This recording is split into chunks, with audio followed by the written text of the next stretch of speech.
하늘에 계신 우리 아버지, 아버지의 이름을 거룩하게 하시며 아버지의 나라가 오게 하시며 아버지의 뜻이 하늘에서와 같이 땅에서도 이루어지게 하소서. 오늘 우리에게 일용할 양식을 주시고 우리가 우리에게 잘못한 사람을 용서하여 준 것 같이 우리 죄를 용서하여 주시고 우리를 시험에 빠지지 않게 하시고 악에서 구하소서. 나라와 권능과 영광이 영원히 아버지의 것입니다. 아멘.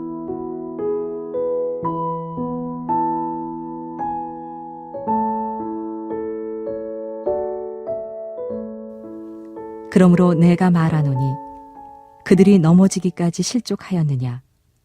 그럴 수 없느니라. 그들이 넘어짐으로 구원이 이방인에게 이르러 이스라엘로 시기나게 함이니라. 그들의 넘어짐이 세상의 풍성함이 되며 그들의 실패가 이방인의 풍성함이 되거든 하물며 그들의 충만함이리요. 내가 이방인인 너희에게 말하노라. 내가 이방인의 사도인 만큼 내 직분을 영광스럽게 여기노니 이는 혹 내 고륙을 아무쪼록 시기하게 하여 그들 중에서 얼마를 구원하려 함이라. 그들을 버리는 것이 세상의 화목이 되거든 그 받아들이는 것이 죽은 자 가운데서 살아나는 것이 아니면 무엇이리요. 제사하는 처음 익은 곡식가루가 거룩한즉 떡덩이도 그러하고 뿌리가 거룩한즉 가지도 그러하니라. 또한 가지 얼마가 꺾이었는데 돌 감람나무인 내가 그들 중에 접붙임이 되어 참 감람나무 뿌리에 진액을 함께 받는 자가 되었은즉 그 가지들을 향하여 자랑하지 말라. 자랑할지라도 내가 뿌리를 보존하는 것이 아니요 뿌리가 너를 보존하는 것이니라. 그러면 내 말이 가지들이 꺾인 것은 나로 접붙임을 받게 하려 함이라 하리니 옳도다. 그들은 믿지 아니함으로 꺾이고 너는 믿음으로 섰느니라. 높은 마음을 품지 말고 도리어 두려워하라. 하나님이 원가지들도 아끼지 아니하셨은즉 너도 아끼지 아니하시리라. 그러므로 하나님의 인자하심과 준엄하심을 보라. 넘어지는 자들에게는 준엄하심이 있으니 너희가 만일 하나님의 인자하심에 머물러 있으면 그 인자가 너희에게 있으리라. 그러지 않으면 너도 찍히는 바 되리라. 그들도 믿지 아니하는데 머무르지 아니하면 접붙임을 받으리니 이는 그들을 접붙이실 능력이 하나님께 있음이라. 내가 원 돌감람나무에서 찍힘을 받고 본성을 거슬러 좋은 감람나무에 접붙임을 받았으니 원가지인 이 사람들이야 얼마나 더 자기 감람나무에 접붙이심을 받으랴.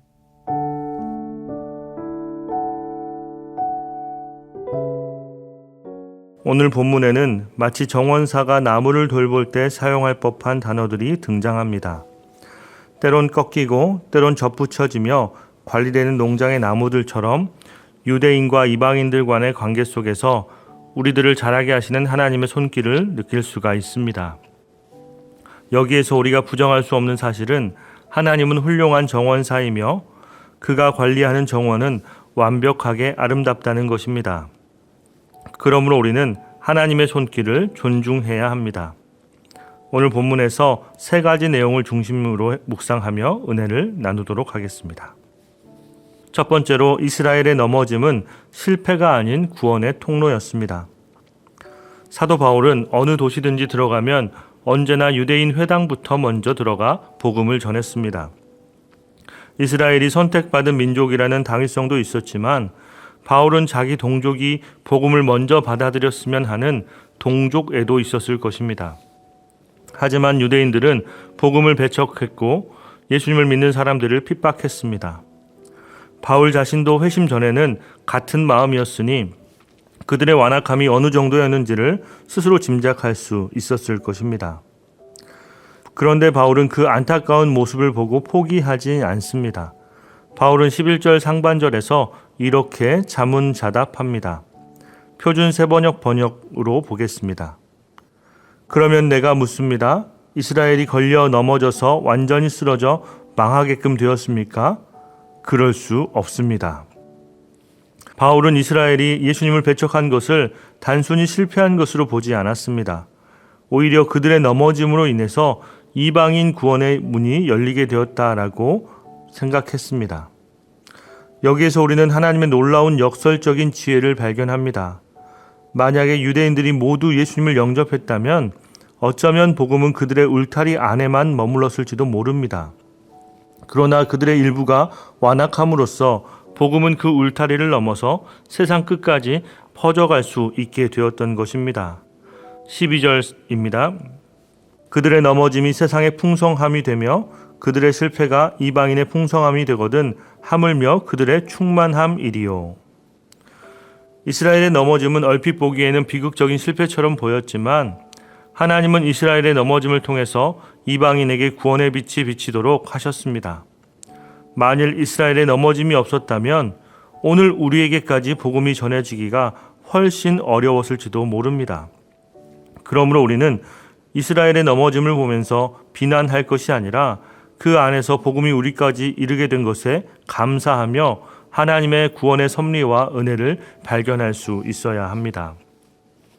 그리고 한 걸음 더 나아가서 만일 그들의 넘어짐이 이토록 풍성한 결과를 가져온 것이라면 미래에 있을 그들의 충만함, 즉 이스라엘 전체가 다시 예수님을 영접하게 되었을 때에는 얼마나 더 큰 풍성함이 있을지 기대하게 되는 것입니다. 사랑하는 여러분, 하나님께서는 모든 것을 합력하여 선을 이루시는 분이신 줄 믿으시기를 바랍니다. 두 번째로 이방인 성도들은 교만하지 말고 겸손해야 합니다. 바울은 유대인으로부터 이방인에게로 하나님의 구원이 옮겨간 것을 참 감람나무와 돌 감람나무의 비유로 설명하고 있습니다. 먼저 16절은 뿌리가 거룩하면 가지도 거룩하게 된다고 말하며 가지된 우리가 어떤 뿌리에 접붙여 있어야 하는가를 이야기해 주고 있습니다. 여기서 말하는 뿌리는 아브라함과 이스라엘 족장들, 즉 하나님과 언약을 맺은 이스라엘의 영적 근원을 의미합니다. 그런데 17절부터 참 감람나무의 가지 중에 얼마가 꺾이게 되었고 거기에 돌 감람나무가 접붙임을 받아서 참 감람나무의 뿌리 진액과 함께 그 영향을 받게 되었다라고 이야기를 하고 있습니다.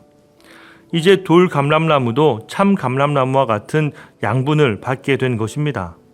하지만 그 사실로 돌 감람나무가 교만해서는 안 됩니다.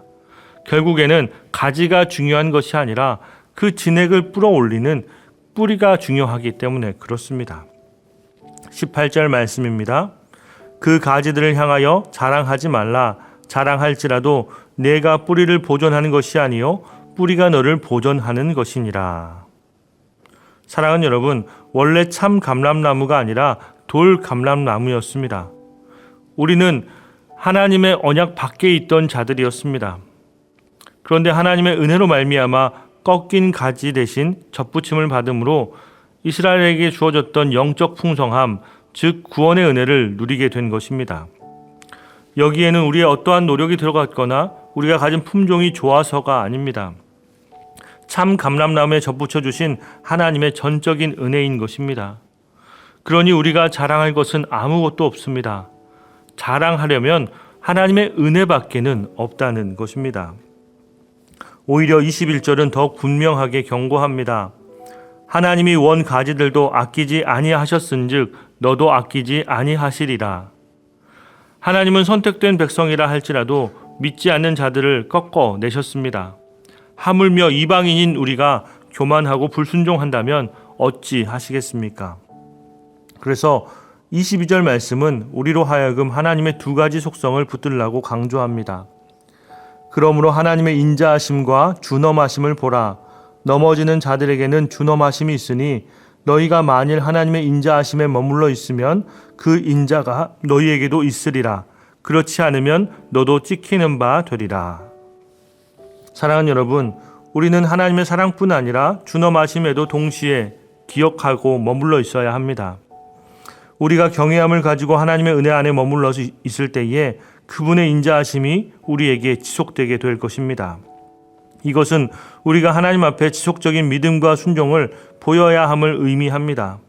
그러니 여러분 교만하지 말고 겸손하십시오. 하나님의 준엄하심을 기억하며 그 인자 안에 머무르시기를 바랍니다. 세 번째로 우리가 기억해야 할 것은 하나님은 꺾인 가지를 다시 접붙이실 능력이 있다는 것입니다. 마지막으로 바울은 희망적인 메시지를 전달하고 있습니다.